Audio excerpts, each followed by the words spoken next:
Hello everyone, welcome back to our book club. Hi there, yes, welcome indeed back to Telescola. I am Miss Maka.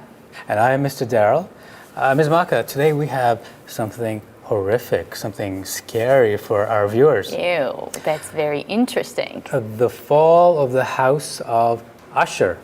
By Edgar Allan Poe. Oh, that's a classic name. Yeah. Famous horror author. Well, today's story is a work of Gothic fiction and includes the themes of madness, family, isolation, and metaphysical identities. Yeah, Poe sought to inspire powerful emotional responses to his stories. But before we move to our book, and to talk about the details of the book, let's look at our agenda. So firstly, we'll start with the vocabulary part. After, we will talk about the author, and then shortly tell you the summary of the book. From there, we will look at some of the characters, not too many this time. We'll have a look at the setting, looking at the where, the when, and finish off with some main themes. But it is not the end of our today's program. Of course, we will give you the homework. Well, Ms. Maka, I think it's time to look at the vocabulary. Our first word is a noun, and it's tract. Tract. And this is a piece of land or a piece of something, a section of something larger. Nakweti, partobi. Our next word is turret. Turret is a kind of tower, small tower that exists off of a castle or some kind of larger structure. Patara koshki. Our next word is solace. Solace. Solace is when you take comfort from something after feeling emotional pain or something. Nugeshi, nugeshi scema. Our next word is a noun, sojourn. Sojourn. This is when you take a short little vacation somewhere to take a break. Sadme ხანმოკლე პერიოდით წასვლა, ყოფნა. Our next word is to annihilate. Annihilate. It's a verb, and it means when you completely destroy something right down to the bare minimum. დამარცხება, განადგურება. Our next word is a beautiful word, sublime. Sublime. Probably one of the most beautiful words in English because it means something that's majestic, fantastic, the peak of perfection.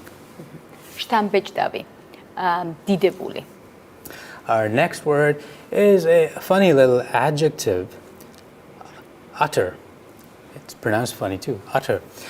This is when it indicates something completely taken to the extreme. So if I said something was utterly destroyed, or the destruction was utter, it would be the destruction was complete. სრული, აბსოლუტური. And our last adjective is insufferable. Insufferable. This is when something, you can't even stand to be near it. Like it bothers you to a huge degree. It is insufferable. გაუსაძლისი, აუტანელი. Those are our words. Now, let us move to the author part. As we mentioned, William Edgar Allan Poe. So he was born in 1809 and died in 1849. Was an American writer, poet, editor, and literary critic. Poe is best known for his poetry and short stories, particularly his tales of mystery and macabre. Now, Edgar Allan Poe is widely regarded as the central figure of Romanticism in the United States. And this is deeply attached to his tales of horror, his deeply psychological tales.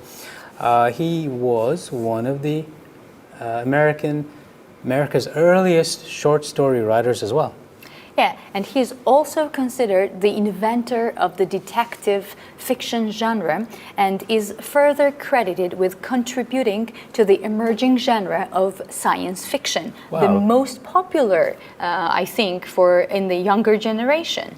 Oh yeah, I mean, and it seems like he was behind so many things, the short story, the science fiction story, the horror story. Exactly, he's very diverse in his writings. Poe was one of the first well-known American writers to earn a living, to make his money, through writing alone. So he didn't have a second job like many people did before him.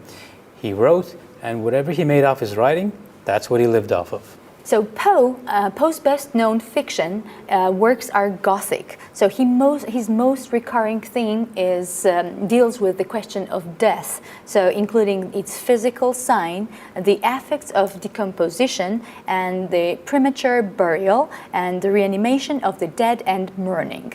Wow, a lot of dark things there. Yeah. So today it will be very interesting, I think, because young generation really loves this genre. The mysterious, the supernatural, Unknown. the supernatural as well. Yeah. Let's have a question for the audience now.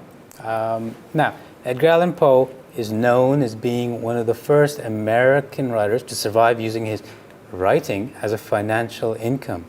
Do you think governments should support artists and writers in their work by giving them stipends to live on? Yes, I definitely consider that governments should allow a stipend for artists, painters, and also writers, because we really appreciate and respect their contribution for society. And we also recognize that their work is one of the most difficult and challenging one in commercial market. That's a very generous answer. Yeah, we should help artists because it's not often easy to be an artist. It's not, definitely, and as she mentioned, it has the profit, and also I think that is the face of your country, and the other countries see you with art. It Right? looks better for you as well. It is, so that's why government should give some kind of help. Okay, now let's move on and look at our summary part. So an unnamed narrator approaches the House of Usher. So now that's the beginning of a scary story. So this is the full dark and very soundless day. So this house, the estate of his boyhood friend, Roderick Usher, is gloomy and mysterious. So the narrator observes that the house seems to have absorbed an evil and diseased atmosphere from the decaying trees and murky ponds around it. Very, very kind of horrific. Yeah. So the narrator has come to the house because his friend Roderick sent him a letter begging him to come quickly. So Roderick had written that he was feeling physically and emotionally ill, and so the narrator comes rushing to his assistance. Yeah. So the narrator finds the inside part of the house just as spooky as the outside part of the house. Spooky, so we can say spooky, the word is like very strange and scary, both together, right? Yeah. So he makes his way through the long passage to the room where Roderick is waiting. The narrator also notes that Roderick seems afraid of his own house. Oh, imagine that. The narrator spends several days trying to cheer his friend up, make him happy. He listens to Roderick play the guitar, makes up words for his songs, and he reads him stories. But he cannot lift Roderick's spirit. Soon, Roderick says that the house itself is unhealthy, just as the narrator supposed at the beginning of the story. Yeah. So how surprising it is that Roderick's childhood friend, the narrator, didn't know that Roderick had a twin sister. So Roderick's sister, Madeline, dies, and Roderick decides to bury her temporarily in the tombs below the house. And this is the only time when narrator understands that he had a twin sister. One night, the narrator cannot sleep either. So he's getting this strange sickness. Roderick knocks on the door, apparently hysterical. The narrator decides to read to Roderick in order to pass the night away and to calm him down.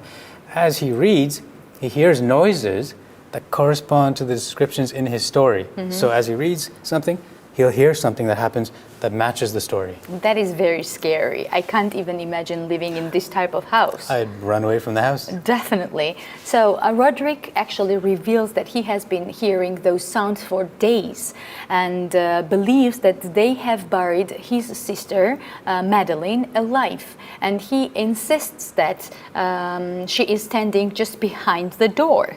What would you do if someone told you that the dead person is standing behind the door? Well, I wouldn't be in the same country at that point. Or at least in the same house. In the same house, yeah. Okay. Yeah, you'll have to find out how it ends. We're not going to give away the ending just yet. That's always made me think about horror stories. When you watch a movie and you know that house is haunted and you know the people know that it's haunted, why don't they ever run away? Why stay in the house? I don't know. I don't know what I would do, to be honest, because once I had this situation when I heard a very strange noise downstairs, and even though when I watch the movies, I always say, why do they go and check? I checked. Well, Yeah, so I don't know what I would do there, and maybe that's curiosity that drives them crazy and check. and bravery. I mean, Is it? Is it bravery? I don't know, but it's up to the reader to decide. It's bravery and or just curiosity also. Or foolishness. I mean, Yeah. if there's a ghost in the house, you don't want to be in the house. Definitely not. Okay, so now I think it is time for the question. Why do people love horror stories? I think there is something about fear which makes people feel electric and excited, a sense of being more alive. Ordinary life can be boring sometimes, and the feeling of being afraid because of a story makes you feel like you are suddenly in a new world. Good answer. And yeah, that is why we read stories to begin with, to be in a new world, in a new feeling. Yes, but Mr. Daryl, what do you think? Which one is scarier, watching these horror movies or reading horror stories? Oh, that's a good question. Both can be scary in different ways. In a horror film, you have visuals, you have the jump scares, Sounds. you have the sounds, and it can make you feel that much more scary. But if you're sitting in a quiet room by yourself and you're reading a horror story, I think it's almost as scary. Especially the writer, when the writer uses those special techniques to make you scared. Yeah, like a master of horror can easily scare anyone. Yeah, exactly. Let's look at the characters now. There aren't too many, so we will do our best to kind of talk about them. The narrator is the first character. The narrator, he's never named. You don't know his name, and we'll talk about that later as to why. There's an idea as to why. He's Roderick's best friend, best childhood friend, and he's contacted by Roderick during this friend's emotional distress. The narrator knows little about the House of Usher and is the first outsider to visit the mansion in many years. And I think that secret also makes the story even more scarier, scarier. It's good that he didn't know too much about the house because we find out as he finds out. Yeah, together with the narrator. Yeah. Our next character is Roderick Usher, so the owner of the mansion and actually the last male of his family line. Roderick functions as a double of his twin sister, Madeline. He represents the body, the mind to her body, and suffers from the mental counterpart of her physical illness. And Roderick is very intellectual and bookish. Now, you said that he's the last male in the Usher line. Does that hint that there's a tragic ending to the story? Maybe the writer is actually using that symbol to kind of let the readers predict what is the end of the story. Let's look at the last character now, Madeline Usher, the twin sister of Roderick.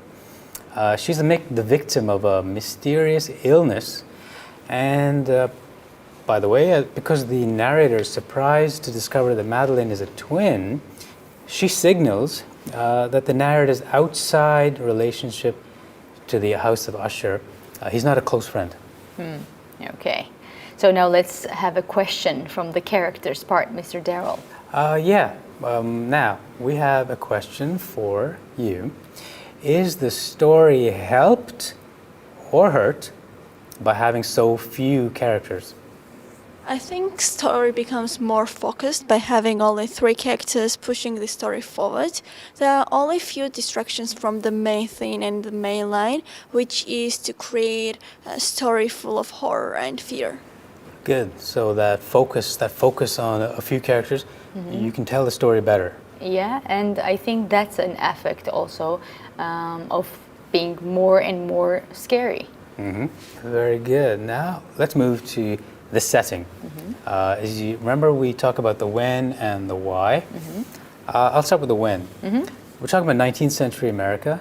It was quite a diverse time for writers and so on. We had Herman Melville, all those great American classic writers, and Edgar Allan Poe comes up in this era.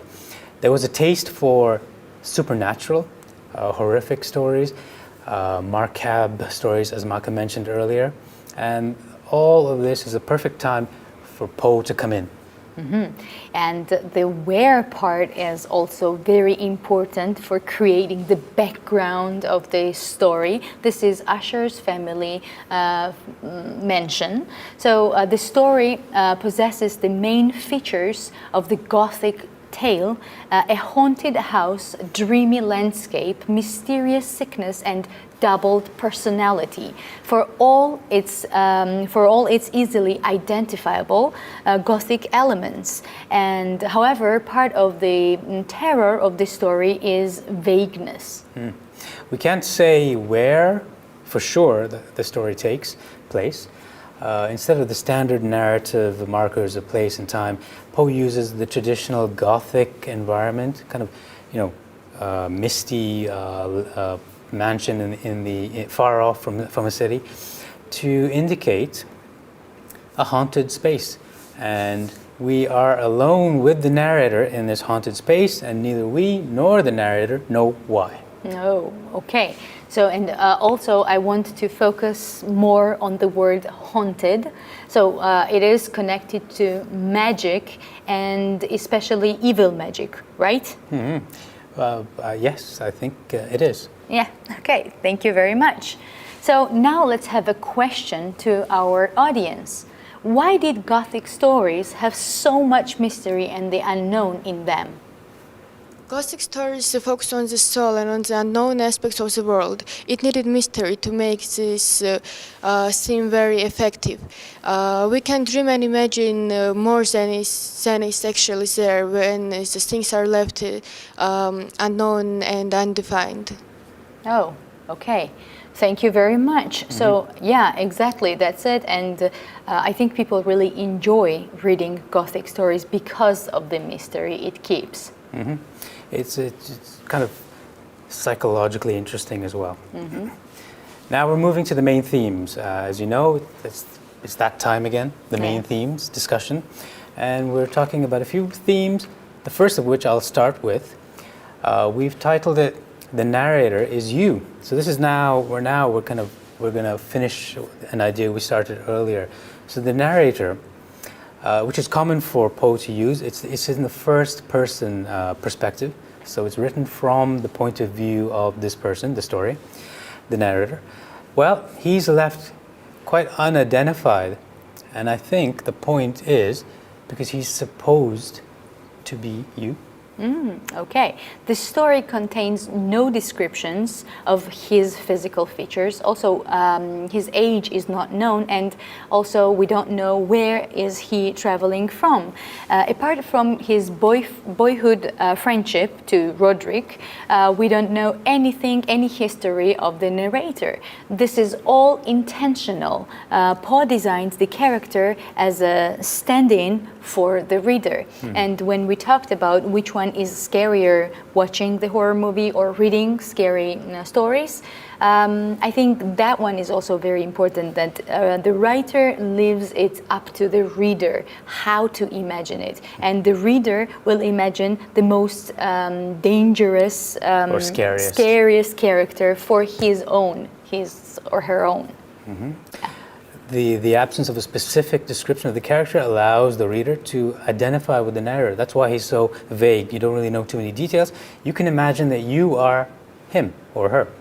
In effect, the reader assumes the role of the narrator, and the experiences of the House of Usher happen to the narrator and to you. The second main theme is claustrophobia. So Poe creates a sensation of claustrophobia in the story. The narrator is mysteriously trapped by the lure of Roderick's attraction, and he cannot really escape until the House of Usher collapses completely. Characters can't move or act freely in this house because of the structure. So it assumes a kind of a monstrous character of its own, the Gothic mastermind that controls the fate of all its inhabitants.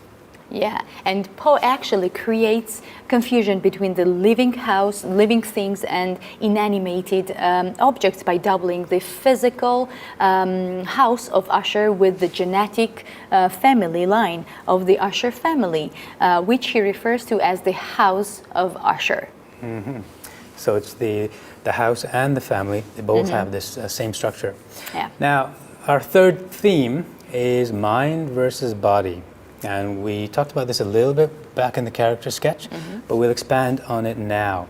So Poe uses these characters to explore the philosophical mystery of the relationship between mind and body. With these twins, the brother and sister, Poe imagines what would happen if the connection between mind and body were severed, were cut, and assigned to separate people. So that one represented the body, one represented the mind. So the history of the Usher's line established that Roderick is actually inseparable from his sister. Although the mind and body is separated, they remain dependent on each other for survival. So he's kind of making a point that normally the mind and body should work together, but in this instance they're split apart, so something is not correct. Yeah, like the balance is ruined, I think. Very good. This interdependence causes a chain reaction when one of the elements suffers a breakdown. So in this case, the sister suffers a breakdown. Madeline's physical death coincides with the collapse of both Roderick's sanity and the Usher's mansion. Yeah, thank you very much. Now, Mr. Darrell, do you have a question from our main theme part? I do have a question. You can see that there is philosophy in this story as well as horror, so he's put a lot of thought into it. Do you think that makes the story more effective? I think that this story became a classic because of its deeper themes and philosophical ideas in it. A simple story wouldn't have stayed popular for so many decades. Thank you very much. Very yeah, good. Philosophy will never ever die, I would say. Well, it makes the story more a classic. It can relate to new generations constantly. Yes, thank you very much. So now I think it's high time to wrap up everything. And of course, we started with the author, Edgar Allan Poe. Then we moved on to the summary. As you know, the narrator comes to a house that's haunted. He feels it haunted from the very beginning. As he discovers more about the house and his friend, he realizes that it is indeed haunted. Yeah, and of course we talked about the characters. Although they are not many, they are very useful and create a fantastic story. This was Usher himself. He's Roderick Usher himself, his childhood friend that is supposed to be you, and his Roderick's sister. Who's like half of himself. Half of him, yeah. Well then, what about the setting? It's the 19th century in America, and it's this Gothic mansion, the Usher family house. Then we had main themes, where the first one was the narrator is you. Then we had mind and body, and also claustrophobia. By the way, are you claustrophobic? I think I'm not. I have never been trapped so that I could know, but generally being in an elevator or in a closed area does not really work on me like in a negative way. What's worse about being in an elevator is just you want to get out. You want to be, Definitely. You want to be yeah. free. Yeah, exactly. Okay. What about? What about you, Mr. Darryl? Have I been stuck in an elevator? Yeah. No, like being claustrophobic. Claustrophobic? Yeah. No, I don't think so. Okay. Now the vocabulary part, it would be very useful for us to hear from you, the pronunciation. Okay, I'll do that quickly. Just say them for pronunciation purposes. We had tract, turret, solace, sojourn, to annihilate, sublime, utter, and insufferable. Thank you very much. And of course, it is time for our homework, and I'm really looking forward to your answers. Why? Do you want to be scared? No, I would really love to see what children see as really frightening and what they consider it and how they will describe it. Well, we'd like you to write your own classic horror story. Try to imagine what would make a classic horror story. You've seen this classic story. Now you make your own. Be creative. Create something that will scare people in a serious way. დაწერეთ კლასიკური საშინელებათა ჟანრის პატარა მოთხრობა. ეცადეთ იყოთ კრეატიულები და შექმნათ ისეთი ნაწარმოები, რომელიც ხალხს ნამდვილად შეაშინებს. And then you ask me why I am looking forward to their answers? Yeah, I did ask you that. Yeah, that's really interesting. What they consider to be very frightening. You're looking forward to being scared. Yes, kinda. Okay. So, do you know what are the creatures that are mostly used? What do you think they will use mostly? Ghosts? Or clowns? Clowns? Yeah. Because of the movies lately? Yeah, exactly. I think it is really influencing. Are you scared of clowns? A little bit. Yes, I am. Ms. Maka, they can send those answers to the address you see on the screen right now. გამოაგზავნეთ დავალებები ეკრანზე მითითებულ მისამართზე. So, I guess that's all for today. Yeah? I've had a good time being scared a little bit. Yeah, me too. And thank you very much. Thank you, the audience, and thank you, the TV audience, for watching us. See you next week. And don't forget to watch out for those ghosts that might be lurking around. Goodbye. Bye-bye.